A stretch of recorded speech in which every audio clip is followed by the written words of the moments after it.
This is probably the most important thing you will ever learn about food. Here are two discs that are exactly the same size, but this one was steamed, okay? And it weighs 1.6 ounces. This one was roasted. It weighs 1.4 ounces. Now, what does that mean to you? I'll tell you what it means. If you steam 5 pounds of potatoes, 0.625 of those pounds is going to be water. That's more than half a pound of water in your potatoes. Now, are you still thinking about steaming those potatoes? I certainly hope not.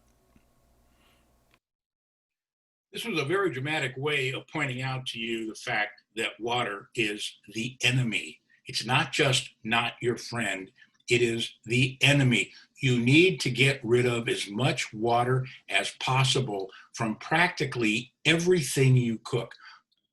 The only exception is when you're sous videing vegetables, because the water that they release actually has some flavor. The water from anything else that you cook, I don't care if it's meat, I don't care if it's chicken, I don't care what it is, it's water. And water has no flavor. Think for a minute about the best beef you can buy. It is dry aged prime beef. What does that mean, dry aged? It means that they hang the carcasses to dry out. And what do they do when they dry out? They release water. They get rid of the water. So the less water you use, the more flavor you're going to have. Now, when do you use water? Well, obviously, if you're cooking pasta, although you can cook pasta in stock too, and that's going to impart some flavor in that pasta. If you're making stock, obviously you're going to use water. But what are you doing?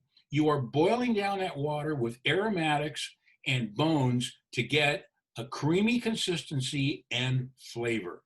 And you're getting rid of 1/2 to 2/3 of the water.